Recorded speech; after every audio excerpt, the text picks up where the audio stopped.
Olá. Hoje a gente mergulha num Brasil colônia que, olha, já fervilhava muito antes da independência, viu? São mais de 300 anos de domínio português com regras bem rígidas, tipo o Pacto Colonial. Ah, sim. Aquele que basicamente obrigava a colônia a só comerciar com Portugal, né? Exato. E some a isso impostos altíssimos, exploração, desigualdade, um caldeirão mesmo. A questão é, como essa insatisfação toda passou de reclamação pontual para projetos de romper com Portugal? Essa é a chave. Porque não foi um bloco único, né?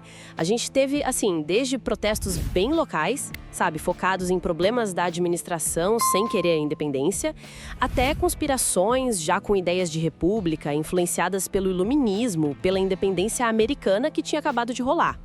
Cada revolta mostra um lado diferente dessas tensões coloniais. É bem interessante analisar. Legal. Vamos começar então por essas revoltas mais, digamos, nativistas. Tipo a revolta de Beckman, lá no Maranhão, 1684. Pelo que li, o problema maior era a Companhia de Comércio do Maranhão, né? Que tinha monopólio, pagava pouco. Isso. E não entregava os escravizados africanos que prometia. Ah, tinha isso também. E a briga com os jesuítas pela questão indígena, né? Exatamente. A companhia, ela sufocava a economia local, era um monopólio bem pesado. E a questão jesuíta era central. Eles eram contra a escravização dos indígenas pelos colonos, queriam catequizar, e isso gerava um conflito direto sobre mão de obra, entende? Claro, quem ia trabalhar, né? Isso, aí os irmãos Beckman lideraram a revolta, chegaram a expulsar os jesuítas, tomaram o poder localmente. Nossa, chegaram a este ponto. Chegaram. Mas assim, a coroa não deixou barato. Em 1685, a repressão veio forte. O Manuel Beckman foi executado. Mostra bem essa insatisfação econômica, a disputa por mão de obra, mas ainda não era um projeto de independência, sabe? Era contra abusos da administração. Entendi, faz sentido. E essa tensão por recursos, pelo visto, continuou. Explodiu de novo lá em Minas Gerais, na Guerra dos Emboabas, por volta de 1708, né? Uma briga pelo ouro recém-descoberto, basicamente. Briga feia mesmo. De um lado, os paulistas, que chegaram primeiro, se achavam tipo os donos do ouro. Do outro, os emboabas, que era como chamavam pejorativamente os recém-chegados de Portugal de outras partes da colônia. Era a maioria. Emboaba. Eu acho que era algo como forasteiro em Tupi, né? E isso mesmo.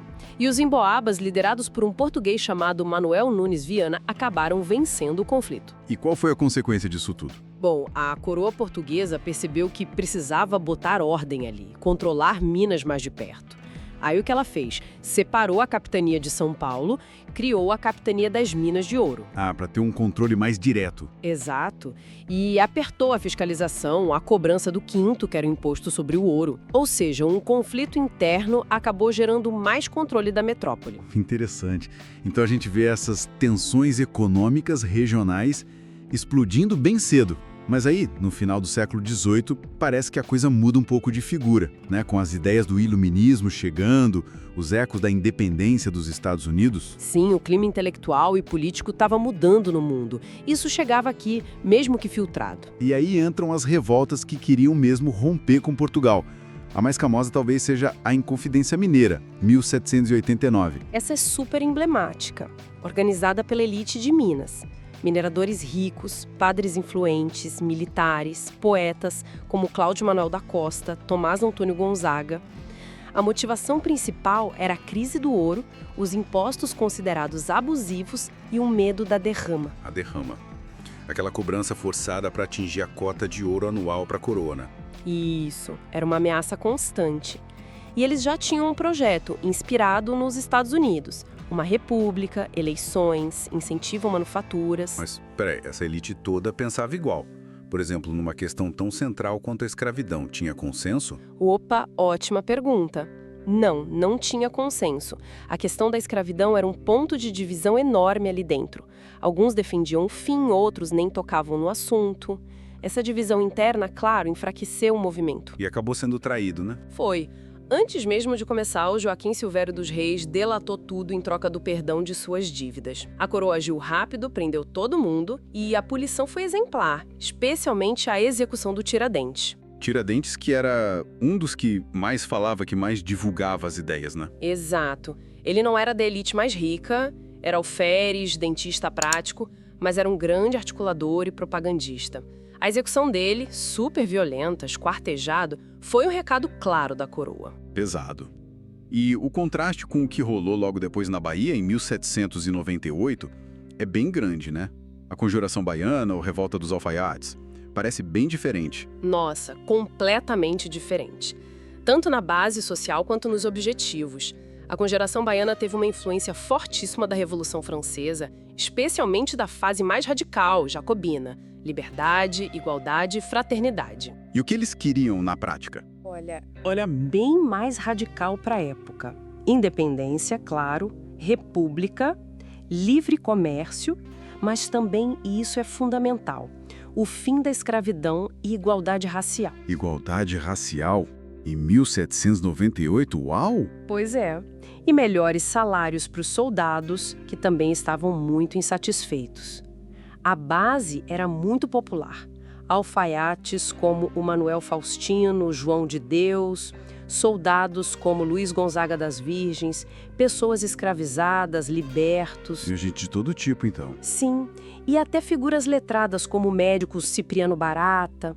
O potencial de transformação social era imenso, muito maior que o da Inconfidência Mineira, que era mais elitista, né? Com certeza.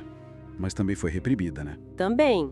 Foi descoberta por delação, como a mineira, e a repressão foi talvez ainda mais brutal porque mirou nos líderes populares. 4 líderes, todos negros e pobres, Manuel Faustino, Luiz Gonzaga, Lucas Dantas e João de Deus, foram enforcados e esquartejados em praça pública. Nossa, que fim trágico. Um recado claríssimo da coroa. Qualquer mudança social mais profunda seria esmagada. Fica bem claro, então, que essa panela de pressão colonial estava sempre apitando, né? As manifestações foram mudando, evoluindo. Exato. De reclamações pontuais contra abusos específicos até projetos de independência com forte componente social, como na Bahia. E mesmo as que fracassaram deixaram marcas. Com certeza. Essas revoltas, mesmo as derrotadas, foram criando fissuras no sistema colonial. Elas mostram essa resistência que não parava, sabe? E a formação gradual de ideias de autonomia, de uma identidade diferente da portuguesa. Foram plantando sementes para o processo de independência que viria algumas décadas depois, no século XIX. Muito interessante ver essa trajetória. Sim, e fica a reflexão, né? Como será que essas lutas lá do passado, por autonomia econômica, por justiça social, com todas as suas complexidades, suas contradições, como será que elas ainda ecoam nos debates e desafios que a gente tem no Brasil hoje?